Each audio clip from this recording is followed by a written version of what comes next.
পুলিশের এক সময়ের প্রতাপশালী কর্মকর্তা ডিবি হারুন এখন কোথায়? স্বৈরশাসক শেখ হাসিনা সরকারের পতনের পর থেকেই কোটি মানুষের প্রশ্ন এটি। বেসিক হাসান চ্যানেলের মাধ্যমে খোঁজার চেষ্টা করেছি সেই প্রশ্নের উত্তর। কানাঘুষা চলছে, গা ঢাকা দিয়ে দেশে আছেন তিনি। পুলিশও খুঁজছে এই পুলিশ কর্মকর্তাকে। আবার কেউ এটাও বলছেন গোয়েন্দা জ্বালিয়ে আছেন ডিবি হারুন। বিস্তারিত জানতে ভিডিওটিতে একটি লাইক করে সম্পূর্ণ দেখুন। স্বৈরশাসক শেখ হাসিনা সরকারের পতনের পর সাবেক ডিবি হারুনুর রশিদের বিরুদ্ধে বিভিন্ন থানায় প্রায় 40টি হত্যা মামলা দায়ের করা হয়েছে। হারুনুর রশিদকে নিয়ে বিভিন্ন তথ্য ফাঁস হচ্ছে। এর মধ্যে একটি ফোন রেকর্ডে তিনি বলেন, আমরা সরকারের দাস, সরকারের নির্দেশেই আমাদের সকল কার্যক্রম করতে হয়। এছাড়াও বিভিন্ন কল রেকর্ডে হারুনুর রশিদ বলেন, সমন্বয়কদের ধরার নির্দেশও ঊর্ধ্বতন কর্তৃপক্ষের, আমরা শুধু হুকুম পালন করি মাত্র।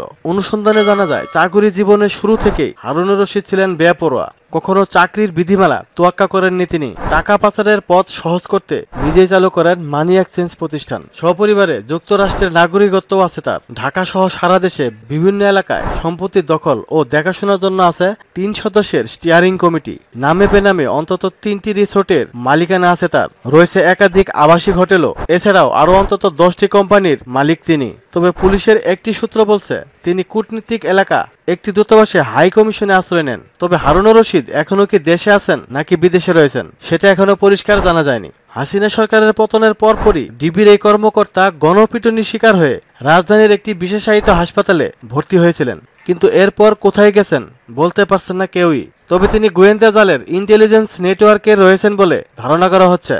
তবে যাই হোক, হারুনুর রশিদের বর্তমান অবস্থান নিয়ে আপনার মতামত কি অবশ্যই কমেন্ট সেকশনে জানাতে ভুলবেন না। এই ধরনের আরো ইন্টারেস্টিং ভিডিও পেতে সাবস্ক্রাইব করুন আমাদের চ্যানেলটি।